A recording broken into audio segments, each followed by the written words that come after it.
눈깜빡이 시인이라고 하는 별명을 가진 시인 미즈노 겐조는 초등학교 4학년 11살 나이에 뇌성마비로 전신의 마비는 물론이거니와 언어 능력까지 잃었었습니다.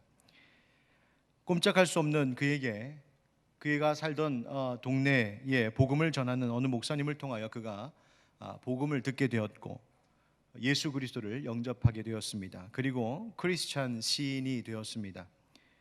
눈 깜빡이는 것밖에 할 수 없는 처지였기 때문에 아무것도 할 수 없었지만 어머니가 짚어주는 글자를 하나씩 보며 눈을 깜빡여 자신이 원하는 글자가 무엇인지를 표시하면 어머니가 문장을 완성하는 그런 방법으로 자신의 의사를 표현했습니다.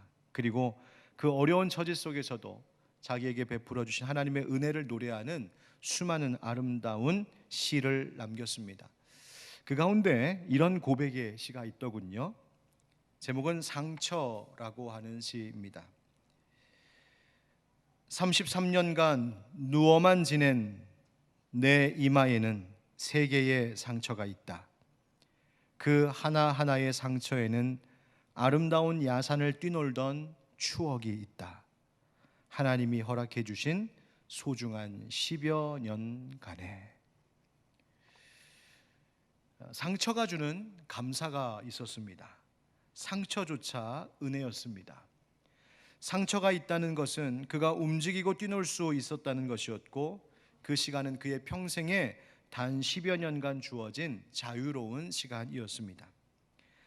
그러나 그의 감사의 고백이 넘쳐나고 있는 그의 시들, 그의 글을 읽다 보면 육신이 멀쩡한 사람보다 더 기뻐하고 있고 더 자유로운 것처럼 느껴집니다.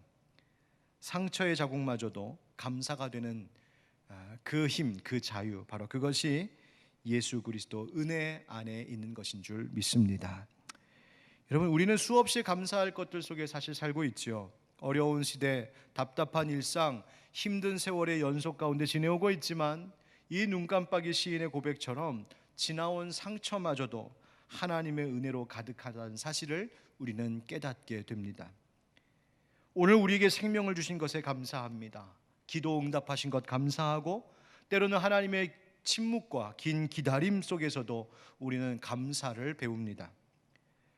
부딪혀 넘어지는 세상의 많은 일들을 겪으면서 배우고 성장하며 우리는 감사하고 또 정신없이 바삐 일하며 수고할 일터를 주신 것도 감사하지만 때로는 모든 것을 멈추게 하시고 잠시 숨을 고르며 오직 하나님만 바라보게 하시는 것도 우리에게 감사입니다. 평안한 가정을 주신 것도 감사하지만 때로는 가정에 닥쳐온 그 어려운 일 때문에 하나님 의지하는 가정으로 만들어 가시고 가정의 소중함을 깨닫게 하시는 것도 감사입니다. 좋은 만남들을 주시는 것도 감사하지만 때로는 혼자 외로운 듯 있게 하심으로 오히려 주님과 단독 데이트를 즐기게 하시는 것도 감사입니다. 급변하는 세상 속에서 어리둥절할 때도 참 많이 있지만 새로운 변화를 맛보며 도전하는 삶의 희열을 느끼게 하시는 것도 감사입니다. 이처럼 부서지는 시련조차도 우리에게는 감사요, 고난을 통한 깨달음을 주시는 것도 예수 그리스도 그 은혜 안에서는 감사가 되는 줄 믿습니다. 지금까지 지내온 것 주의 크신 은혜라. 지나온 시간 돌아보면 우리 언제나 그렇듯 모든 것이 하나님의 은혜였노라고 우리는 고백하지 않을 수가 없습니다. 오늘은 맥주감사절입니다.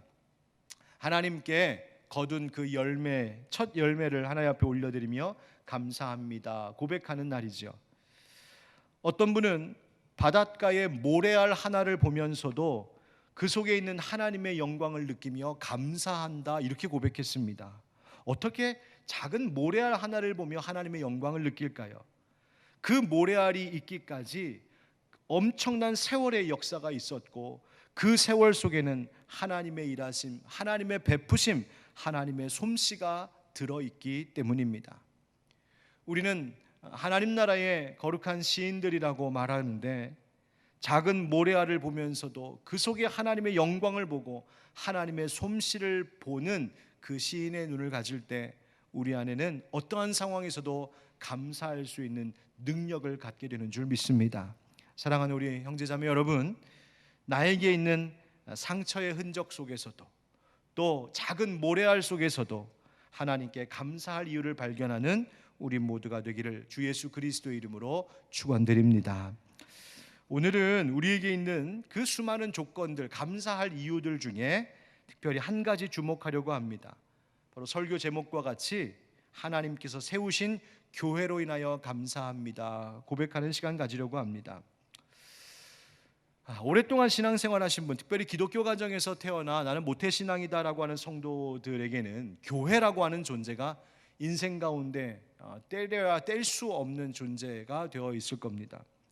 뭐 4대째 기독교 집안이다, 또 요즘에는 손자들 막 5대째 기독교 집안이다, 그렇게 말씀하시는 분들을 좀 종종 뵙게 되는데요. 아마 그런 가정, 그런 가문이 더욱 그럴 겁니다. 엄청난 축복이죠. 그런데 우리가 사는 이 세상에서 내 삶 가운데 교회라고 하는 존재가 있는 것에 대하여 여러분 얼마나 감사하며 살고 계십니까? 교회가 있고, 교회를 다닐 수 있고, 교회에서 예배할 수 있고, 교회라고 하는 영적 공동체 그 울타리 안에 나와 내 가정이 있음에 여러분들은 감사하며 살고 계십니까? 안타깝게도 세계적으로 기독교 역사가 오래된 국가, 오랜 기독교 사회였다라고 말하는 그 민족에게서 발견되는 현상들은 오히려 역사와 세월이 오래될수록 교회로 인한 감사보다는 교회와 왠지 소원해지고 있는 그런 흐름들을 보게 됩니다. 뭐 교회 늘 있는 거고, 교회 당연한 거고, 뭐 기독교 문화 뭐 늘 있는 거고. 그래서 어떻게 됩니까? 내가 크리스찬이지만, 또 우리 집안이 기독교 가문이지만 뭐 교회 꼭 나가야 되나? 부활절에 한번 가고 성탄절에 한번 가면 되지. 또 요즘 세대가 어떻습니까? 나는 기독교인이지만 교회에 속해 있고 싶지는 않습니다 하는 분들도 있습니다. 교회는 실망만 주고 교회다운 교회를 보기 어렵기 때문입니다. 교회에 속해 교회 다니면 불편한 것이 많기 때문입니다. 요즘 세상 교회를 보십시오. 교회가 욕만 먹고, 교회가 부끄럽고, 교회가 오히려 사회 악처럼 비난받는 세상 아닙니까? 나는 기독교인이지만 교회는 가기 싫습니다. 세상에서 들리는 소리입니다. 하지만 성경은 우리에게 분명히 말하고 있습니다. 에베소서 1장 22절 23절 말씀 우리 함께 읽어보실까요? 시작. 또 만물을 그의 발 아래에 복종하게 하시고 그를 만물 위에 교회의 머리로 삼으셨느니라. 교회는 그의 몸이니 만물 안에서 만물을 충만하게 하시는 이의 충만함이니라.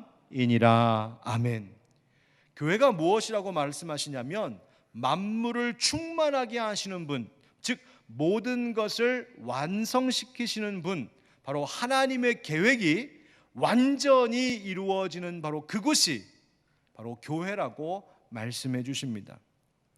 우리 영혼과 삶과 세상 역사 가운데 하나님의 그 충만하심, 하나님께서 완전케 하시는 그것을 볼 수 있는 곳이 교회라는 말이에요. 허약하고 빈곤한 우리 인생이 하나님의 풍요로움을 경험할 수 있는 곳이 교회라는 말입니다. 왜 그럴까요? 교회는 바로 하나님의 아들이신 예수 그리스도의 몸이기 때문입니다.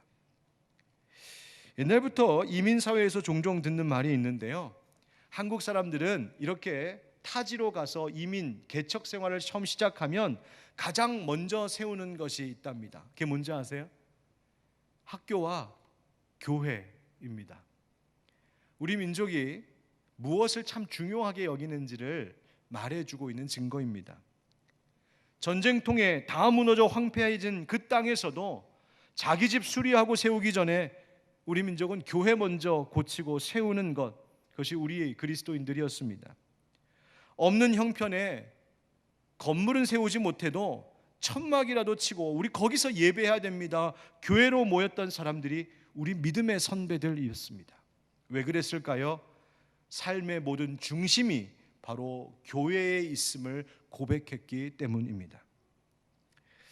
구약 성경에 무너진 예루살렘 성전을 재건하는 일이 있었는데 현실적인 여러 어려움과 방해로 중단되고 미루어지고 있었을 때 하나님께서 선지자 학개를 통하여서 유다 백성들에게 다음과 같이 말씀하셨습니다. 조금 길지만 제가 하나님 말씀을 읽겠습니다. 학개 1장 3절부터 8절입니다. 여호와의 말씀이 선지자 학개에게 임하여 이르시되 이 성전이 황폐하였거늘 너희가 이때에 판벽한 집에 거주하는 것이 옳으냐. 여러분, 여기서 판벽한 집이라고 하는 말은 널판지로 잘 꾸며진, 아주 잘 만들어진 집을 이야기하는 거예요. 그러니까 하나님의 성전, 예루살렘 성전이 이렇게 황폐하게 되어 있는데 너희는 잘 지어진 집에서 사는 것, 그게 옳으냐? 하나님이 책망하고 계신 거예요. 계속 읽겠습니다. 그러므로 이제 만군의 여호와가 이같이 말하노니 너희는 너희의 행위를 살필지니라. 너희가 많이 뿌릴지라도 수확이 적으며 먹을지라도 배부르지 못하며 마실지라도 흡족하지 못하며 입어도 따뜻하지 못하며 일꾼이 삭슬 받아도 그것을 구멍 뚫어진 전대에 넣음이 되느니라. 만군의 여호와가 말하노니 너희는 자기의 행위를 살필지니라. 너희는 산에 올라가서 나무를 가져다가 성전을 건축하라. 그리하면 내가 그것으로 말미암아 기뻐하고 또 영광을 얻으리라. 여호와가 말하였느니라. 아멘. 그러니까 무너지고 황폐해진 예루살렘 성전, 하나님의 집을 그냥 저렇게 내버려 두고서 자기가 살 집 세우는 것에 열중하며 살면 너희가 아무리 뿌려도 수확이 적을 것이요 먹어도 부족하고 마셔도 흡족함이 없고 입어도 추울 것이라고 경고하고 계신 겁니다. 하나님의 성전 저렇게 내버려 두고 너희 집 세울 거 먼저 챙기면 열심히 일하여 돈 벌어도 마치 구멍 뚫린 전대에 돈을 넣는 꼴이 된다. 다 빠져나간다. 하나님 그렇게 말씀하시는 거예요. 그러니 내가 지금 당장 산에 올라가서 나무를 베어다가 성전을 건축하라. 성전을 먼저 건축하는 것이 먼저라고 하나님이 말씀하셨어요. 여러분, 이 말씀에 대해서 오해하지 않기를 바랍니다. 지금 우리 교회 건물 세우자 하는 말 아닙니다. 이 말씀이 무엇일까? 이 말씀은 삶의 중심이어야 될 하나님의 성전, 그것이 먼저이어야 한다는 말입니다. 하나님 신앙, 하나님 성전, 하나님의 집, 그것을 내 삶의 중심으로 회복하는 것이 먼저 급한 일이다. 이루어야 될 일이다 말하고 있는 거예요. 여러분, 우리의 삶 속에 교회가 얼마나 중요하게 자리하고 있습니까? 교회 건물 말하는 것 아닙니다. 하늘빛 광성교회 우리 개교회만 두고 말하는 것 아닙니다. 교회 건물 중요하고 우리 교회만 중요하다 지금 그 말하는 것 아닙니다. 우리가 살고 있는 이 세상에 하나님께서 교회를 세우셨다. 내 인생 가운데 교회가 있게 하셨다. 여러분, 우리가 이것에 감사할 수 있어야 한다는 말입니다. 여러분, 우리가 감사해야 될 수많은 이유들 중에 하나님께서 내게 교회 주셨다라는 것에 우리는 얼마나 감사하고 있습니까? 여러분, 우리는 교회를 세우신 하나님께 감사해야 됩니다. 왜냐하면 교회는 유한하고 죄 많은 이 세상 속에 무한하고 거룩하신 하나님께서 우리에게 세우신 최고의 은총이며 선물이기 때문입니다. 여러분, 교회가 소중합니다. 교회가 감사할 이유입니다. 교회에 대한 비판의 소리도 많고 교회의 이 미래에 대하여 걱정하는 말들도 많지만 또 우리의 마음을 힘들게 하는 현실적인 일들도 많이 있지만, 그러나 여러분, 오늘 말씀을 통하여서 예배를 통해 우리 교회를 주신 하나님, 교회를 세우신 하나님께 감사하는 그 마음을 회복하고, 그래서 교회가 다시 일어나고 참된 교회가 부흥하는 하나님의 놀라운 역사가 우리 가운데 있기를 주 예수 그리스도의 이름으로 축원드립니다. 아멘. 우리 함께 따라 하실까요? 교회는 하나님의 임재를 보는 은혜입니다. 여러분, 오늘 본문인 시편 48편은 이스라엘 백성들이 주님의 전에 나아가 성전에 나아가 예배할 때 찬송했던 노래입니다. 9절 말씀 먼저 보면, 하나님이여 우리가 주의 전 가운데에서 주의 인자하심을 생각하였나이다. 주의 전 가운데에서 주의 성전에 나아가 이 찬양을 부르며 하나님의 인자하심을 생각하고 노래했다는 말이에요. 또 12절 말씀은 이렇습니다. 너희는 시온을 돌면서 그곳을 둘러보고 그 망대들을 세워보라. 즉 시온 산성을 이야기합니다. 예루살렘 성이죠. 이 시온 산성을 돌면서 행진하는 행렬을 말하고 있는 거예요. 큰 규모의 많은 사람들이 하나님께 예배하는 그 의식 속에서 그 시온 산성 예루살렘을 돌면서 하나님께 예배하며 불렀던 찬송이 바로 이 노래였음을 알 수 있죠. 여러분, 이 백성들이 왜 이렇게 하나님을 찬송해야 했을까요? 그 답은 아주 단순하지만 그 찬송의 근본적인 이유가 1절 첫 마디에 나와 있습니다. 뭐라고 합니까? 따라 하실까요? 여호와는 위대하시니. 다시 한번, 여호와는 위대하시니. 예, 개역 한글 성경에는 여호와는 광대하시니라고 말했습니다. 여호와 하나님께서 크고 놀라우시고 위대하시다는 것입니다. 바로 하나님의 그 위대하심이, 광대하심이 지금 이스라엘 백성들이 주의 성전에 나아가 예루살렘 성을 돌면서 하나님 앞에 찬송하고 노래할 이유가 되었습니다. 왜 그럴까요? 여러분, 자기들의 역사를 보니까 그런 겁니다. 자기들의 역사 속에서 수없이 치러온 전쟁을 통하여서 그들이 본 것이 바로 하나님의 위대하심이었습니다. 유다 백성들을 압제하고 위협했던 그 이방의 강대국들이 있었습니다. 아수르가 그랬고 모압, 암몬이 그랬습니다. 훨씬 전에는 큰 애굽이 이스라엘 백성들을 노예로 삼고 있었습니다. 그런데 그렇게 강하고 두렵기만 했던 그 이방의 대적들이 여호와 하나님 앞에서 무릎 꿇고 하나님께서 저들을 물리치시고 멸하시는 것을 그들의 역사 속에서 똑똑히 목격했기 때문입니다.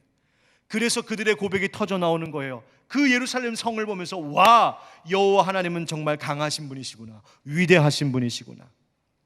여러분, 놀랍지 않습니까? 전쟁터였던 그 자리, 그렇게 큰 어려움 가운데 있었던 그 자리가 오히려 다시 하나님을 찬송하는 자리가 되었다는 사실. 여러분, 우리의 인생도 전쟁과 같을 때가 참 많습니다. 두려운 일들도 많고 힘든 일들이 많아요. 그러나 여러분, 꼭 기억하십시오. 내 삶의 전쟁터 같은 이 현실이 오히려 하나님의 능하심과 위대하심을 발견할 수 있는 축복의 자리가 될 수 있음을 잊지 않는 여러분 되기를 간절히 바랍니다. 그래서 노래하고 있는 거예요. 크고 위대하신 하나님, 능력 위에 뛰어나신 하나님. 그러면서 1절, 2절 뭐라고 합니까? 우리 1절, 2절 같이 읽어보시죠. 시작. 여호와는 위대하시니 우리 하나님의 성,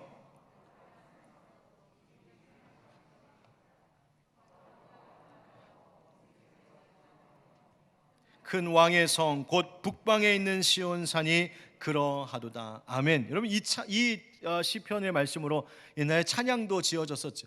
크신 주께 영광 돌리세, 하나님의 성에서 그의 거룩한 산에서 터가 높고 아름다워 온 세상의 기쁨, 저 북방에 있는 시온산 큰 왕의 성일세. 그 다음 뭐라고 해요? 이렇게 했던 거예요. Sing 할렐루야. 여러분, 그 성, 그 하나님의 성, 거룩한 산, 거기가 어디일까? 그 북방에 있는 산, 그게 뭘까? 바로 예루살렘을 말하는 거예요. 실제로 예루살렘은 약 해발 780m 정도 높이의 고원지대에 있는 성읍입니다. 그 곳이 얼마나 아름다울 곳일까? 사실은 그냥 객관적으로 보면 예루살렘 거기보다, 그 산 시온 산성보다 훨씬 아름다운 산들이 많이 있습니다. 그럼에도 불구하고 이스라엘 백성들은 이 예루살렘 성 시온 산성을 보면서 참 아름답다 그렇게 노래했어요. 왜 그랬을까요? 바로 거기에 하나님의 임재가 있기 때문이었습니다. 예루살렘이 지리적으로, 지형적으로 아름다워서가 아니라, 멋진 풍광을 가져서가 아니라, 바로 그 예루살렘 성전에, 그 예루살렘 성읍에, 거기에 나를 만나주시는 하나님, 우리의 기도를 들어주시는 하나님, 우리와 함께 하시는 하나님, 그 살아계신 하나님의 임재가 있으니 그곳을 보고 아름답다 노래한 것입니다. 여러분, 이제 그렇다면 오늘날 이 시대에, 이 신약 시대에 하나님의 임재가 있는 그 산성이 어디이겠습니까? 바로 예수 그리스도의 몸된 이 교회인 줄 믿습니다. 여러분, 히브리어로 이 하나님의 영광을 가보드라고 말하는데요, 이 가보드라고 하는 단어에는 무게라고 하는 의미가 함께 있습니다. 하나님의 영광의 무게를 말하는 거예요. 여러분, 교회는 하나님의 영광이 있는 곳, 하나님의 임재가 있는 곳입니다. 교회는 가벼운 곳이 아닙니다. 교회는 묵직한 곳입니다. 그 말은 뭡니까? 삶의 중심이요, 내 인생의 무게중심이 주의 임재가 있는 바로 교회이어야 함을 말하는 겁니다. 하나님의 영광을 아는 성도의 삶. 여러분, 교회를 보이지 않는 교회와 보이지 않는 교회로 나누어 말할 때가 있는데, 보이는 교회라고 하는 것은 내 눈에, 육의 눈으로 보이는 것을 말합니다. 육의 눈으로 보이는 곳. 보이지 않는 교회라고 하는 것은 영적인 교회를 이야기하는 것이에요. 신령한 교회, 바로 주의 몸된 교회, 예수 그리스도를 믿음으로 구원받은 모든 이 땅에 있는 모든 성도들의 무리를 두고 하는 말이에요. 여러분, 보이지 않는 하나님께서 지금 이 시대에 이 보이는 교회를 통하여서 우리 가운데에 살아 역사하고 계시는 줄 믿습니다. 세상 사람들은 불안해하고 불신하고 의심합니다. 아니, 하나님 어딨냐고, 하나님 보여달라고. 바로 그때에 바로 이 교회 가운데 임재하시는 바로 하나님이 계심을 우리가 담대히 말할 수 있어야 합니다. 여러분, 감사하십시오. 교회를 통하여서 하나님이 예배 받으시고, 교회를 통하여 우리를 만나 주시고, 교회를 통하여 말씀을 주시고, 교회를 통하여 기도 응답하시는 바로 주님, 우리 주님께서 이 교회를 통하여서 이 땅 가운데 자신을 나타내 보이심에 우리 감사해야 됩니다. 그리고 기도합시다. 주여, 우리 교회가, 우리 알피광성교회가 이 땅에 있는 모든 교회들이 세상으로부터 가볍게 여겨지는 교회가 아니라 하나님의 영광을 품고 하나님의 임재를 보일 수 있는 그런 교회다운 교회 되게 해달라고 우리 함께 기도할 수 있기를 간절히 바랍니다. 두 번째로 우리가 교회 때문에 감사해야 될 이유가 이것입니다. 따라하시죠. 교회는 하나님의 보호하심을 얻는 피난처입니다. 여러분, 본문의 주제가 되고 있는 이 시온 산성은 성경에서 다윗성이라고도 부르는 곳입니다. 왜 그렇게 부르냐 하면 그 역사가 사무엘하 5장에 나옵니다. 사무엘하 5장에 보면 유다와 온 이스라엘의 왕이 된 다윗이 바로 이 시온 산성을 점령하는 이야기가 나오는데, 그때 시온 산성은 비어 있는 무주공산이 아니라 원주민 여부스 사람들이 살고 있었습니다. 근데 그 당시에 사람들은 저 여부스 사람들이 살고 있는 저 시온 산성은 아무도 점령하지 못한다, 아무도 빼앗지 못한다, 그렇게 생각했어요. 그만큼 이 예루살렘이 있는 이 시온 산성은요, 굉장히 난공불락의 요새로 여겨졌던 곳입니다. 그래서 이 왕이 된 다윗이 저 시온 산성을 점령하려고 할 때에도 사람들이 생각했습니다. 제 아무리 다윗이라도 저 시온 산은 못 건드려.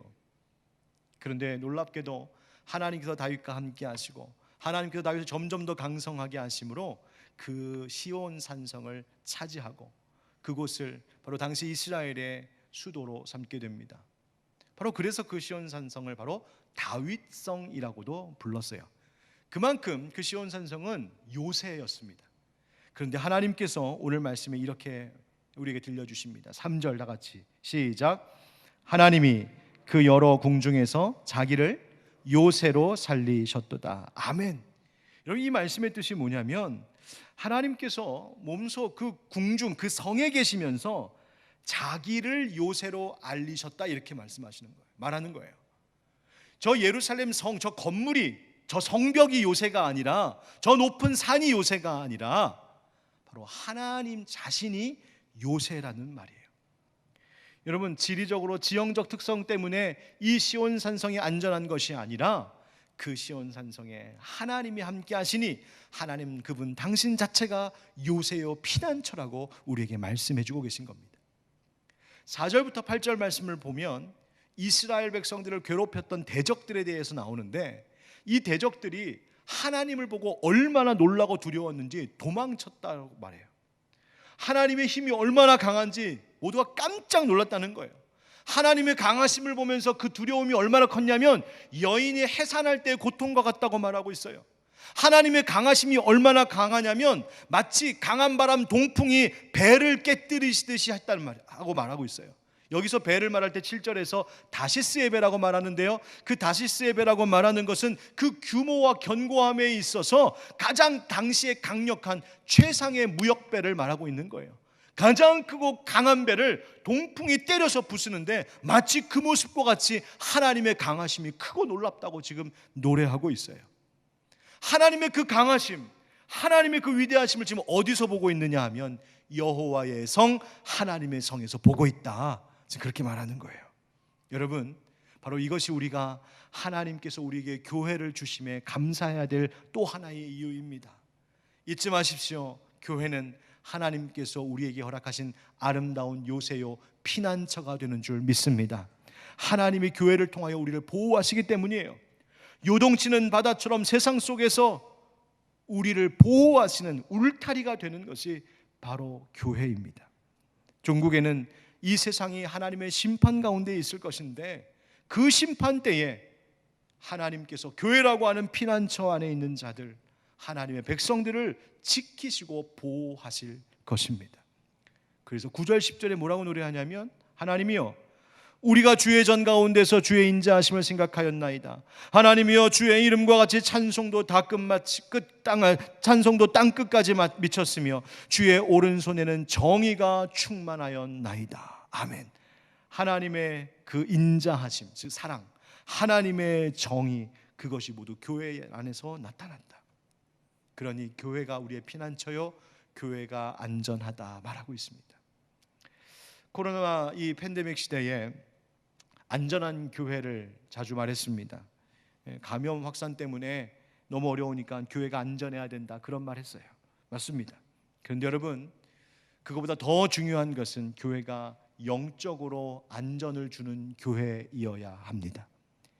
하나님은 이미 사실 교회를 통하여서 이 땅의 영혼들에게 진정한 안전을 주기를 원하셔요. 참된 안식 주기를 원하십니다. 하나님께서 이 교회를 통하여 우리를 보호하고 계세요. 교회를 통하여 우리의 영혼 가운데 필요한 것들을 먹이시고 우리에게 안식을 주시고 필요한 것들을 채워주고 계세요. 교회가 바로 영적인 울타리가 되어서 사탄 마귀의 그 대적의 공격으로부터 우리를 보호하고 계시다는 거예요. 그러니 우리가 감사해야 되는 거죠. 교회가 피난처 되게 하신 것, 감사해야 되는 것이죠. 여러분, 아까 말씀드린 대로 그 보이지 않는 교회, 영적인 교회, 바로 하나님께서 부르시고 구원하신 모든 성도들의 무리를 가리켜 바로 보이지 않는 영적인 교회라고 말하는데, 우리가 진정한 안식, 피난처, 안전함을 누리려면, 구원을 받으려면 바로 이 영적인 교회의 일원이 되어야 합니다. 교회가 그리스도의 몸이요 우리가 그의 지체가 되었기 때문입니다. 사랑하는 성도 여러분, 내 영혼의 피난처 되시는 바로 교회를 우리에게 세우시고 우리를 불러 그 교회 안에서 안전하게 하시는 하나님으로 인하여 감사할 수 있기를 간절히 바랍니다. 그리고 우리 함께 기도해야 됩니다. 하나님, 우리 교회가 육의 눈으로 보이기만, 그렇게 보기에 그저 그럴싸한 교회가 아니라 영적인 교회, 진정으로 하나님의 보호하심과 그 공급하심이 나타나는 피난처 같은 교회 되게 해달라고 우리 함께 기도해야 됩니다. 그래서 이 지역에, 이 세대의 많은 사람들이 우리 교회를 통하여서 안전함과 안식을 누릴 수 있게 해달라고 그렇게 기도하며 그런 교회 이루어가는 우리 모두가 되기를 주의 이름으로 축복합니다. 마지막으로 또 감사해야 될 이유가 있습니다. 따라하시죠. 교회는 죽음도 이기시는 하나님의 인도하심입니다. 교회가 어떤 것인지에 대해서 말해주고 있는 이 에베소서에는 에베소서 3장 10절에 이런 말씀을 하고 있습니다. 이는 이제 교회로 말미암아 하늘에 있는 통치자들과 권세들에게 하나님의 각종 지혜를 알게 하려 하심이니. 아멘. 하나님께서 우리에게 무엇을 알게 하려 하신다고요? 하나님의 각종 지혜를, 여러 가지 지혜를. 그러면 그 지혜를 무엇을 통하여, 누구를 통하여 알게 하신다고요? 이제 교회로 말미암아. 사도 바울이 지금 말하고 있는 거예요. 그리스도의 몸된 교회를 통하여 하나님이 지혜를 알게 하신다. 그 말은 하나님의 그 구원의 비밀한 것들을 이 세상 가운데 알게 하실 때 교회라고 하는 통로를 쓰신다는 말이에요. 그렇다면 하나님은 교회를 통하여 우리에게 이 세상 가운데 진짜 지혜가 무엇인지를 알게 하심으로 무엇을 이루려 하시는 것일까요? 바로 우리를 그 생명의 길, 구원의 길로 인도하시기 위함입니다. 14절 다 같이 읽겠습니다. 14절 시작. 이 하나님은 영원히 우리 하나님이시니 그가 우리를 죽을 때까지 인도하시리로다. 아멘. 여러분, 우리가 예배하고 있는 이 하나님이 여러분의 영원한 하나님이 되심을 여러분 고백하십니까? 아멘. 자, 그런데 그 하나님께서 우리를 어떻게 인도하신다고요? 언제까지? 죽을 때까지. 너무 좋잖아요. 너무 좋잖아요. 와, 내가 죽을 때까지 걱정 안 해도 돼. 노후 걱정 안 해도 돼. 하나님이 인도하신다. 근데 여러분, 이 죽을 때까지 인도하신다라고 하는 말에는 좀 더 깊은 의미가 있어요. 이 죽을 때까지라는 말을 히브리어를 보면은 사실은 죽음 위에, 죽음을 넘어서는, 죽음을 대항하여, 이런 말이에요. 그러니까 우리의 인생 가운데 죽음과 같은 큰 문제가 찾아와도 그것을 얼마든지 이기시는 하나님의 인도하심이 바로 시온 산성을 통하여 이 시대의 교회를 통하여 우리 가운데 그 은혜가 있다라고 말씀하시는 거예요. 여러분, 죽음과 같은 문제를 이기는 그 은혜가, 그 능력이 어디서 나타났습니까? 바로 예수 그리스도 그 십자가 위에서, 그 예수님의 부활을 통하여서 하나님의 우리의 죽음을 이기시는 능력이 나타났잖아요. 여러분, 죽음을 이기는 그 십자가의 은혜가 오늘도 우리의 삶을 든든히 지키고 인도하고 있는 줄 믿습니다. 여러분, 우리는 역시 오늘도 십자가 의지하며 살 수밖에 없어요. 하나님 사랑 붙들며 살 수밖에 없어요. 예수님 붙잡고 살 수밖에 없어요. 왜요? 거기에 지혜가 있고 거기에 인도함이 있기 때문이에요. 여러분, 교회를 영어로 뭐라고 하죠? 예? 대단하죠. church, church라고 해요. 근데 이 church라고 하는 단어가 어디서 온지 아십니까? 어떤 의미가 있는지 혹시 아세요? 이 church라고 하는 단어는요, 독일어 kirche라고 하는 단어에서 왔어요. 영어로는 커크라고 하는 단어로부터 온 단어가 church예요. 그럼 이 커크라고 하는 단어는 어디서 왔을까? 바로 끼리에라고 하는 말인데요, 바로 주님의, 주의, 당시 주님의 끼리에 엘레이손, 그러면 주여 우리를 긍휼히 여겨주소서, 주님이란 뜻이에요. 그러니까 church라고 하는 말은 커크, 주님의 집이라고 하는 뜻이 돼요. 주님의 집. 그래서 실제로 영국 스코틀랜드 저 북쪽 지방을 가면 처치라는 단어도 쓰지만 커크라고 하는 단어를 써요. 교회를 말할 때예요. 여러분, 코스트모라고 하는 창고형 대형 매장 아시죠? 예, 거기에 가면 커클랜드라고 하는 상표 혹시 보신 것 기억하십니까? 그 커클랜드가 바로 뭐냐면 교회에 속한 땅이라는 뜻이 돼요. 그게 뭐냐면 스코틀랜드에 있는 어느 한 지역의 이름이에요.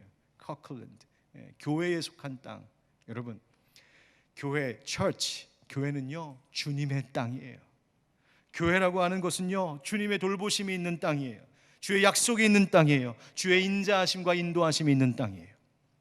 시편 23편 4절의 말씀 다 같이 시작. 내가 사망의 음침한 골짜기로 다닐지라도 해를 두려워하지 않을 것은 주께서 나와 함께 하심이라. 주의 지팡이와 막대기가 나를 안위하시나이다. 아멘.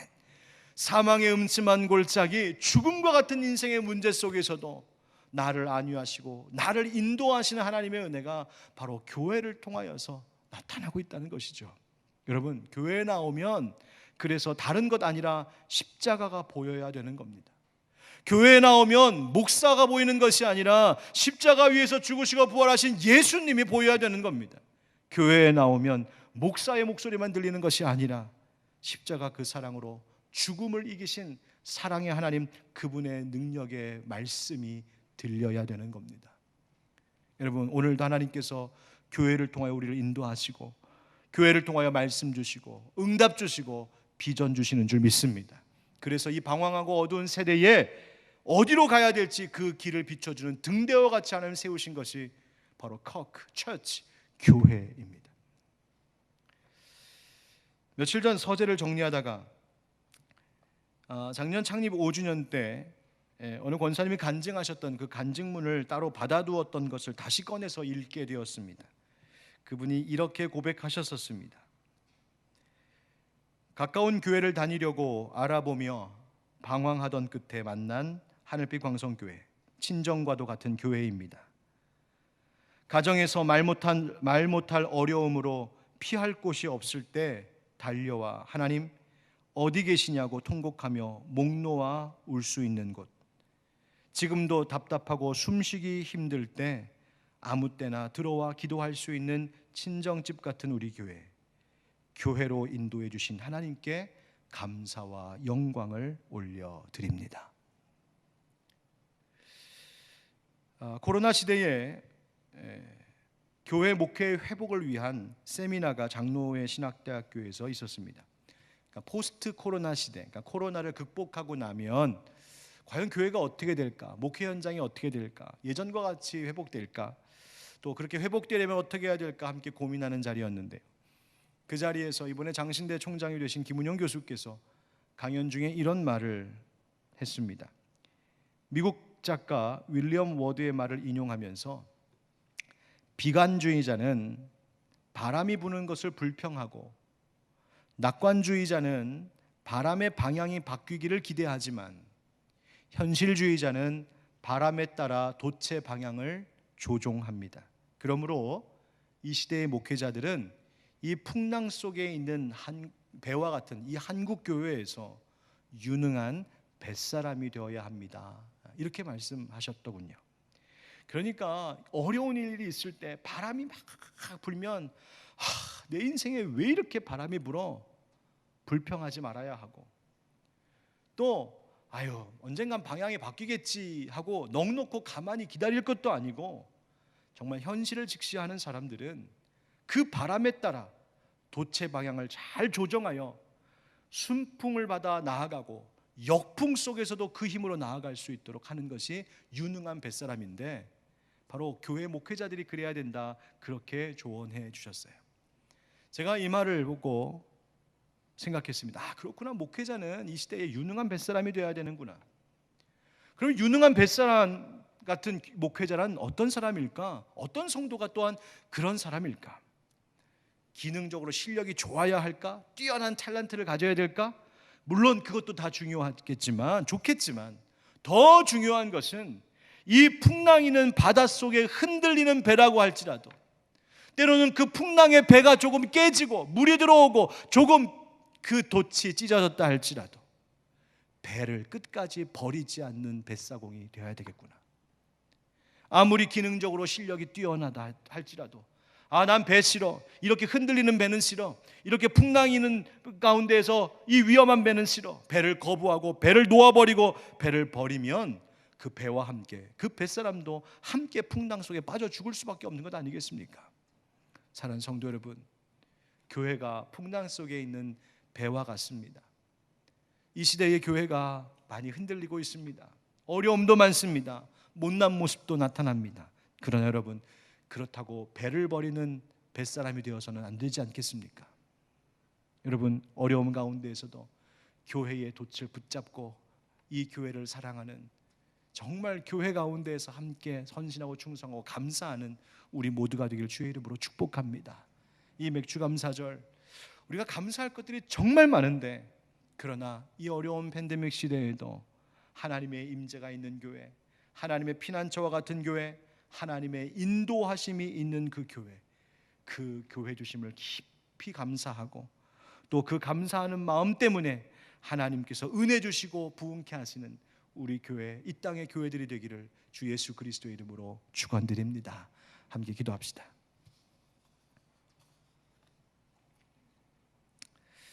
이 시간 함께 우리 기도할 때, 하나님,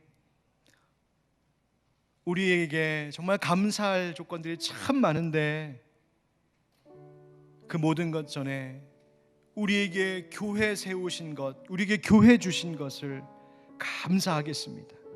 주님의 몸된 교회 주셔서 감사합니다. 하나님, 하나님의 임재를 볼 수 있는 교회가 되게 하시고, 하나님의 피난처가 되는 교회가 되게 하시고, 주님의 인도하심 있는 그 교회, 하나님, 우리에게 그 교회 우리에게 주셨으니 감사합니다. 또 그런 우리 교회가 되게 하여 주시옵소서. 우리 한번 오늘 이 마음을 모아 주님 앞에 같이 기도드리겠습니다. 기도합시다. 주 하나님, 감사합니다.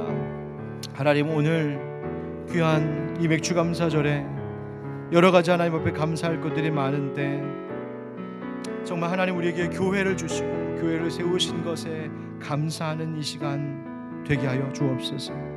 하나님의 임재가 있는 교회, 하나님의 그 피난처와 같은 교회, 하나님의 그 도우시고 인도하시는 은혜가 있는 바로 이 교회가 되게 하여 주시옵소서. 우리의 마음을 하나님이여, 교회를 향한 사랑의 마음, 교회로 인하여 감사하는 마음, 교회가 삶의 무게중심이 되는 하나님, 그런 인생이 되게 하여 주셔서, 주여, 예루살렘 성전을 나를 세우라 하신 하나님의 음성을 듣고 그것에 응답하며 나아가는 우리가 되게 하여 주옵소서. 이 어려운 시대에 우리 교회를 통하여서 많은 이들이 힘을 얻고 새 희망을 얻고 하나님 삶의 소망을 찾을 수 있도록 주님 역사하여 주시옵소서. 예수님의 이름으로 기도합니다. 사랑의 하나님 아버지, 교회의 머리 되신 예수님, 오늘 우리가 살고 있는 이 세상에, 내 인생에 교회를 주셔서 감사합니다. 하나님, 너무나 교회가 나에게 당연한 것이 되어버렸고, 교회에 나올 수 있고, 교회에서 예배할 수 있고, 교회를 통하여 하나님의 말씀을 들을 수 있는 것이 너무나 당연한 것처럼 그렇게 감사할 줄 몰랐던 우리들을 용서하여 주시옵소서. 이 맥주감사절에 참 감사할 것들이 많은데, 오늘은 특별히 우리 하늘빛 광성교회 성도들이 우리에게 교회 주신 것에 대해서 감사하는 마음으로 주 앞에 영광 돌립니다. 하나님, 우리 교회를 통하여 하나님의 임재를 나타내 주시고, 이 우리 교회가 하나님의 안전한 피난처 되게 하시고, 주님, 이 교회를 통하여 죽음과 같은 인생의 문제도 이기시고 우리를 인도하시는, 우리를 죽을 때까지 인도하시는 하나님의 은혜가 이 교회 가운데 나타나게 하여 주시옵소서.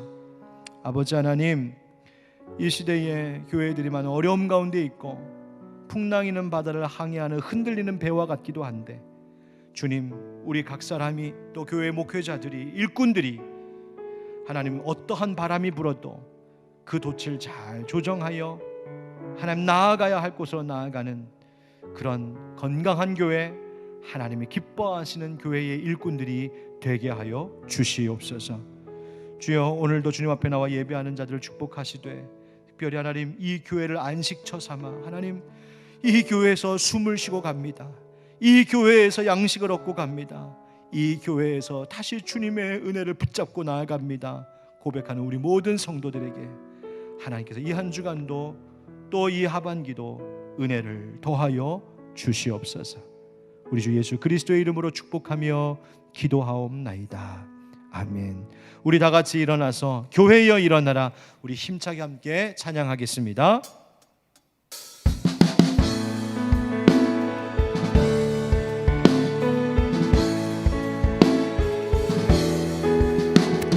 교회여 일어나라, 주께서 부르시니 두려움과 실패 내려놓고 교회여 일어나라, 교회여 일어나라. 주께서 보내시니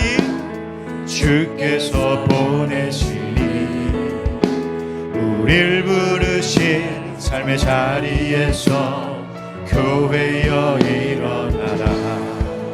우린 세상의 비 어둠을 밝히는 하나님의 편지, 주의 교회를 통해 세상이 주를 보리라. 일어나라, 아버지 사랑으로, 아버지 능력으로 서로 하나 되어 그 빛을 비추라. 노래하라 아버지의 사랑을, 아버지의 크심을 이 삶의 노래로 주님을 다시 한번 일어나라 아버지 사랑으로, 아버지 능력으로 서로 하나 되어 그 빛을 노래하라 아버지의 사랑을, 아버지의 크심을 이 삶의 노래로 주님을 나타내라.